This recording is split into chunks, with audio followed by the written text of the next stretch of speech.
किसी ने हमें फांसा नहीं है, हम स्वयं फंस गए हैं। बंधेउ कीर मरकट की नाई, हमने स्वयं सुख भोग की लालसा से अपने को फंसा लिया। अब वास्तविक सुख क्या है, चरम सुख क्या है, हमारी आंतरिक मांग क्या है, ये हम नहीं जान पा रहे। बस सामने दृश्य को देखा और टूट पड़े, सुख भोग लेंगे, हम सुखी हो जाएंगे। ये भ्रम है। तुम किसी प्रकृति जनित रचना से कभी सुखी नहीं हो सकते, क्योंकि तुम परमात्मा अंश हो, तुम अपने अंशी की खोज कर रहे हो।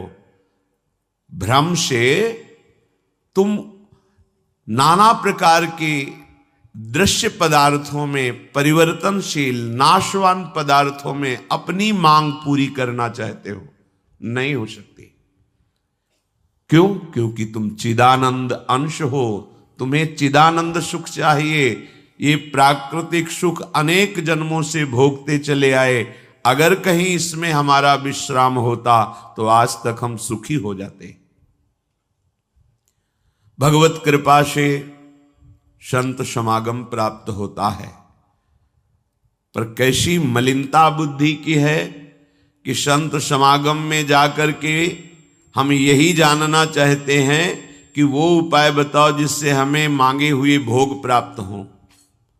भोग भोगने वाला शरीर जो निश्चित नष्ट हो जाएगा, वो नष्ट ना होने पावे।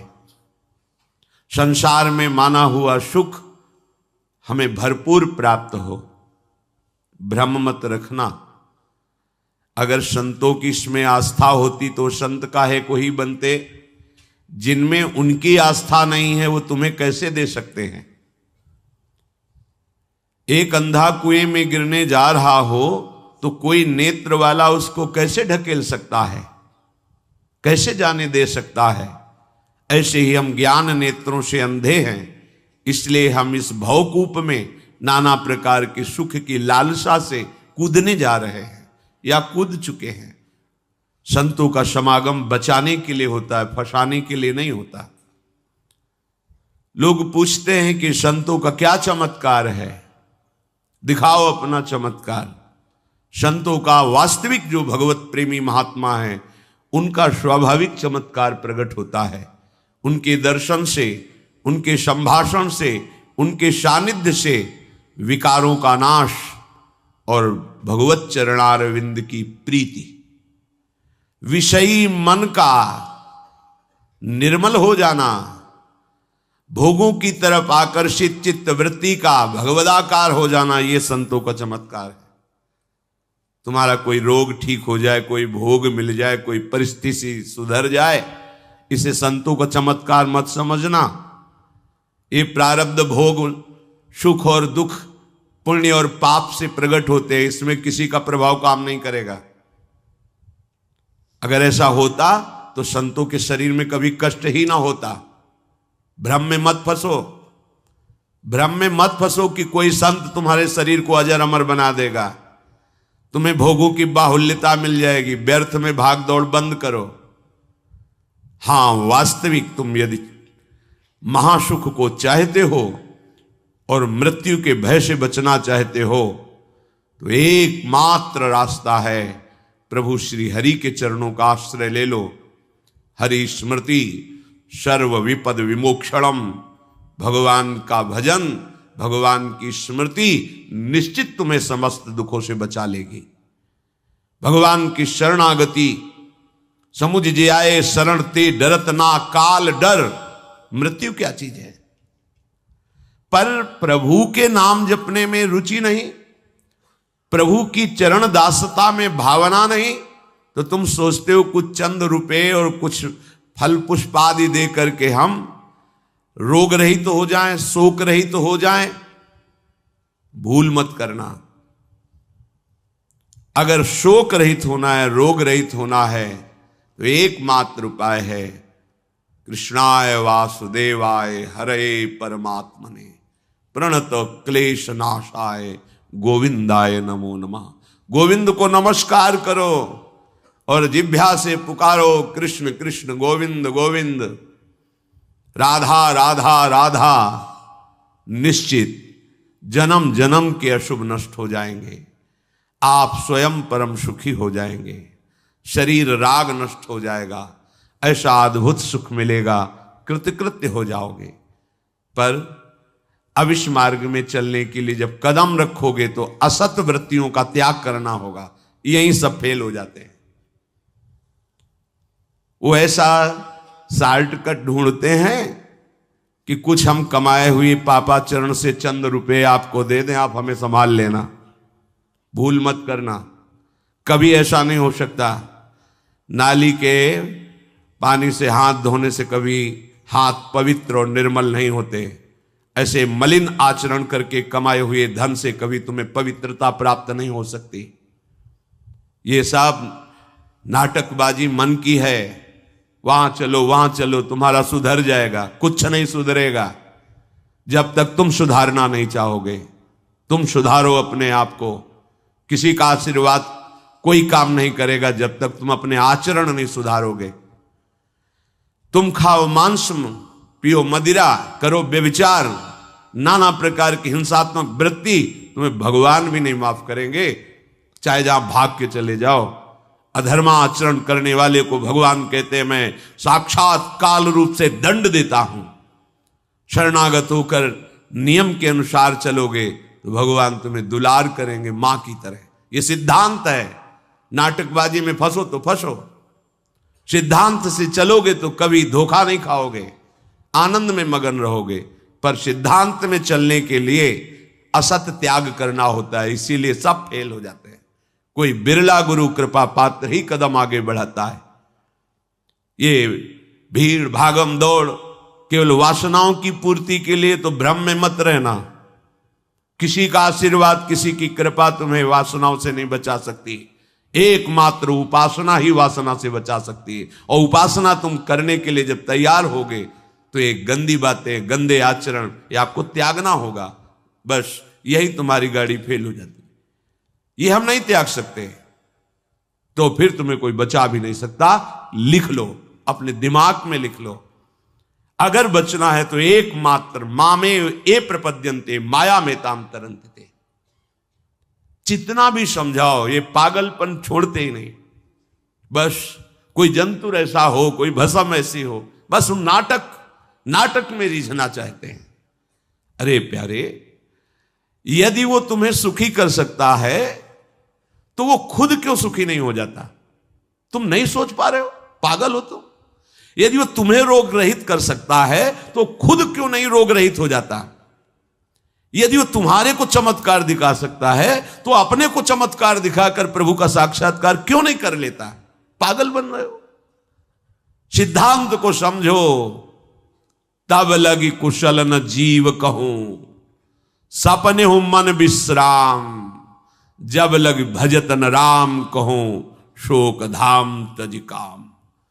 जब तक शोकों का खजाना एक कामनाएं, इन कामनाओं को प्रभु के चरणों में समर्पित करके भजन नहीं करोगे, स्वप्न में भी सुख नहीं मिलेगा। जागृत की बात जाने दो। जो चाहत है नित्य सुख, अरु मन को विश्राम। यही सब चाहते हैं। दुख का मुंह न देखना पड़े, मन हमारा प्रसन्न रहे, शांत रहे, कोई कामना हमें जलाए ना।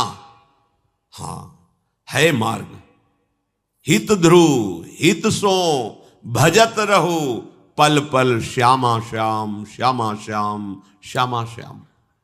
अब ये करना नहीं तुम्हें, भजन करना नहीं, पवित्रता से रहना नहीं, आचरण सुधारने नहीं, मनमानी आचरण करना है तो भगवान तुम्हारे हृदय में भी बैठे, कुछ नहीं कर पा रहे।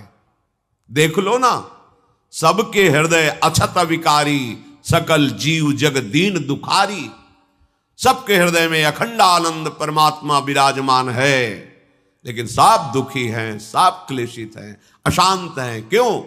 तहां बेदस कारण राखा, भजन प्रभाव संत श्रुति भाखा। भजन नहीं कर रहे हो इसलिए।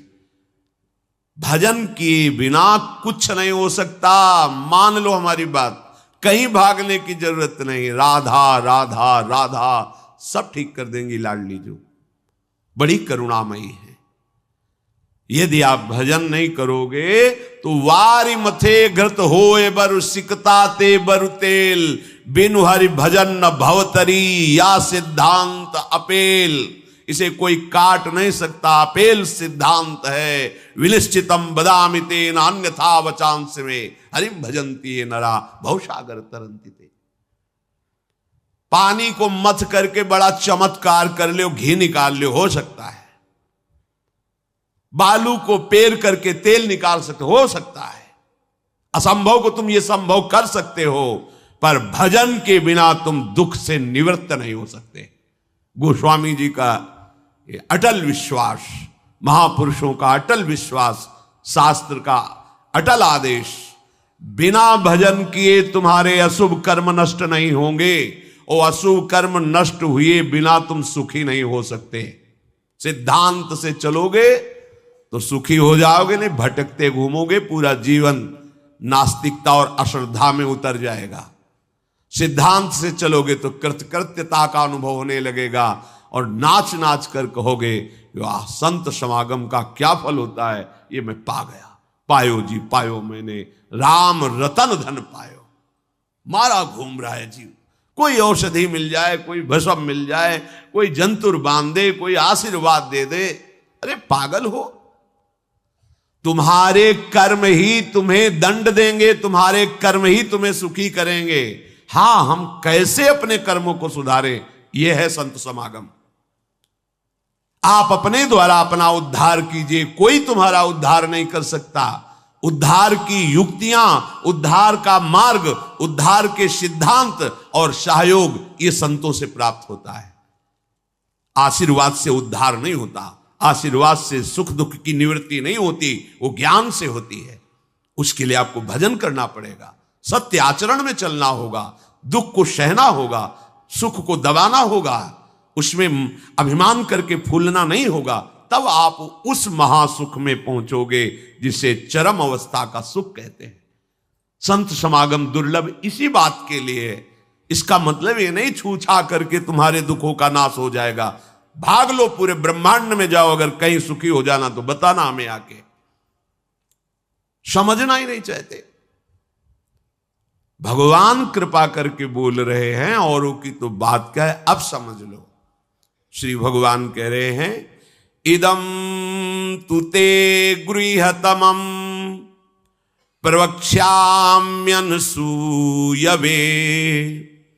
ज्ञानम विज्ञान सहितम यज्ञात्वा मोक्ष से अशुभात्।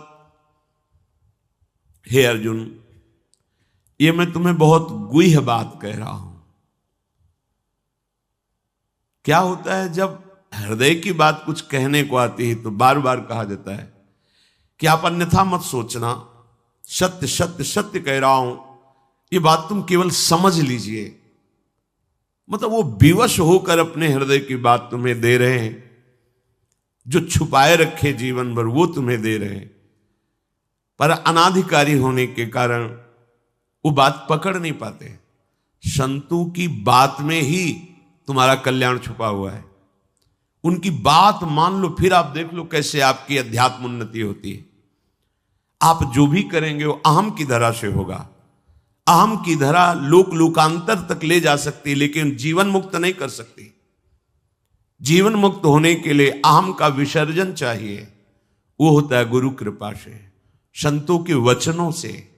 विश्वास कीजिए, बिना संत वचन, गुरु वचन पर चले कोई जीवन मुक्त नहीं हो सकता। अगर जीवन मुक्त नहीं हुआ तो सब किया कराया माटी हो गया। चाहे ब्रह्म लोक जाओ, चाहे स्वर्ग लोक जाओ, आना तो यही पड़ेगा लौट के। तो फिर क्या हुआ, एक विशाल स्वप्न सुखद समझ लो, जगे तो फिर वही मृत्युलोके विशंति। भगवान कह रहे मैं बहुत गुह्य बात बता रहा हूं, अत्यंत गोपनीय बात, गोपनीय जो अभी तक छुपाए रखा है हृदय में। ये जो ज्ञान सहित विज्ञानानंद घन का मैं तुम्हें वर्णन करूंगा, ये अनुसूयवे, दोष दृष्टि से जो रहित है वही समझ पाएगा। दोष दृष्टि से रहित, जब भगवान अवतार लेते हैं तो मनुष्य जैसी लीला करते हैं, यही सुख देने के लिए तो अवतरित हुए, अपनी महिमा से घटे हैं, उतरे हैं। अवतार का मतलब होता है अपनी महिमा से उतरना। भगवान की जो अनंत महिमा है उससे उतरते हैं, हम उनको देख पाएं, उनसे बात कर सके, उनके साथ खेल सके, वो ऐसे उतरकर हमारे समान लीला करते हैं। उनकी लीला को देख करके अगर किसी को दोष दृष्टि होती है तो बोले इस गुहितमम के सुनने का अधिकारी नहीं। जब हम भगवान को भगवान न मानकर व्यक्ति मानते हैं तो हमारी दृष्टि वैसे ही दूषित हो जाती है।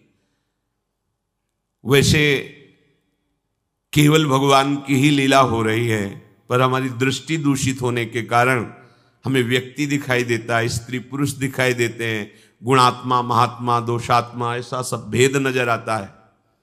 पर यहां जो भगवान कह रहे कि जो मेरे पर दोष दृष्टि ना रखता हो, अरे बड़े बड़े परमहंसों का जहां प्रवेश नहीं वो भगवान का रास है। जहां ज्ञान समुद्र भगवान शिव भी प्रवेश पाने के लिए ललचाए और भगवान श्री कृष्ण की मंद मुस्कान से गोपी स्वरूप होकर प्रवेश पाए। बोलो ज्ञान समुद्र भगवान शिव जिस रास रस के लिए ललचाए, वो रास रस प्राकृतिक स्त्री पुरुष का मिलन हो सकता है क्या? पर अनाधिकारी के तो क्या उपहास, ऐसा के तो इसलिए भगवान यह कह रहे हैं कि जो अनुसूयवे प्रवक्ष्याम अनुसूयवे, जो मेरे से दोष दृष्टि नहीं रखता। अब आप केवल मेरे ही आज्ञा का पालन करेंगे, मैं जैसा कहूंगा उससे एक कदम पीछे नहीं हटेंगे। हो भाग्य, कितनी कृपा कि मुझे समस्त प्रपंच से समेटकर एक मार्ग में लगा रहे। जहां श्रद्धा है तो वहां शब्द दूसरा भाव निकाल देगा, और जहां दोष दृष्टि वहां भाव दूसरा निकाल देगा। इसलिए श्री भगवान कह रहे मैं अत्यंत गोपनीय बात तुमसे कह रहा हूं हे अर्जुन। अपने प्रियजनों से, प्रिय शिष्यों से बात कही जाती है। तब तक गीता जी का श्री भगवान ने उपदेश अर्जुन जी को नहीं दिया जब तक मित्र भाव रहा, नहीं दिया। सारथी पद पे बैठे हैं, आज्ञा की दोनों के बीच में रथ, इधर सेना कौरवों की पांडवों के बीच में, भगवान बीच में खड़ा कर दिया। जब देखा मोह ग्रसित हुए, निवारण में असमर्थ पाया, तो भगवान की शरण में होकर के कार्पण्य दोषो बहुत स्वभावा प्रछामि त्वाम धर्म सम्मूढ़ चेता। हे प्रभु, अब मेरे में सामर्थ्य नहीं रहेगी कि मैं निर्णय कर सकूं कि मेरे लिए श्रेय क्या है, परम कल्याण क्या है, ये आप जानते हैं। प्रभु कुछ नहीं बोले, तो बोले शिष्यस्तेहम साधिमाम त्वाम प्रपन्नम, मैं आपका शिष्यत्व स्वीकार करता हूं। हे जगत गुरु श्री कृष्ण उतरे साष्टांग दंडवत हुए और कहा मैं आपका शिष्य हूं, और ऐसा शिष्य हूं जो पूरा समर्पण किए, प्रपन्नम, मन वचन कर्म से आपको समर्पित हूं। तब गीता जी का प्रादुर्भाव भगवान के श्रीमुख से हुआ। जो प्रिय जन होते हैं, समर्पित जन होते हैं, उनको हृदय की बात बताई जाती है, क्योंकि वो उसमें दोष दृष्टि नहीं करेंगे। अगर प्रियता और समर्पण नहीं है, देखो ना, कह रहे मेरे को प्रणाम करो, मेरे को ही पूजा दो, मेरी आज्ञा में रहो, मेरे मन वाले बनो। हे अर्जुन, तुम उस परमात्मा को ऐसा समझो कि उस सारे जगत को जैसे बर्फ में जल ही जल है ऐसे व्याप्त करके विराजमान उस परमात्मा को, उसी के आगे ये बोल रहे हैं। देखो अब हम गुह्यतम बात कर रहे हैं, उस परमात्मा को नहीं, मुझ श्री कृष्ण को। मेरे में मन लगा, मेरे को प्रणाम कर, मेरे को नमस्कार। ये महापुरुष जन रास्ता देते हैं। अब तुम्हारी कहां श्रद्धा टिकती, वो ये देखते हैं तुम्हारे लिए कोई आश्रय है अभी, तुम्हारी खोज अभी पूर्ण हुई कि अभी खोज बकाया है? खोज हो तो खोज लो, नहीं तो वहीं पकड़ के बैठ जाए कि अब बने तो रघुवर ते बने, बिगड़े तो भरपूर। अब बनेगी तो आपसे बनेगी, बिगड़ेगी तो आपसे बिगड़ेगी, अब हमारा कोई आश्रय नहीं। ये अत्यंत गोपनीय बात हर एक के सामने नहीं कही जा सकती, क्योंकि इसमें भगवान अपनी खुद बात महिमा का वर्णन कर रहे हैं। अब जैसे कोई बहुत हार थक के अब क्या करें, तो अब मान लो बात हमारी आंखों के सामने रहो, जो जूठन मिले खाओ, जैसा कहें वैसे करो। अगर अध्यात्म की भूमिका न जागृत हो जाए तो कहना। गुरुजनों की बात किसी से प्रमाणित करने की आवश्यकता नहीं होती। आपको गुरुजी ने क्या कहा, क्यों आप कौन हो, हमारे बाबा गुरु हो क्या कि हम आपको बताएं? हमारी और हमारे गुरुजी की बात हो गई, तुमको क्यों बताएं क्या गुरुजी ने कहा? तुम हमारे निर्णायक हो क्या? चलो दोबारा नहीं मिलेगा। पर बैठाल के वो आज प्रवचन में ये कह रहे थे, समझो। अब वो जो समझाएगा वो तुम समझ जाओगे, जो गुरु समझा रहे थे वो समझ में नहीं आएगा। इसलिए भगवान करें अत्यंत गोपनीय बात है।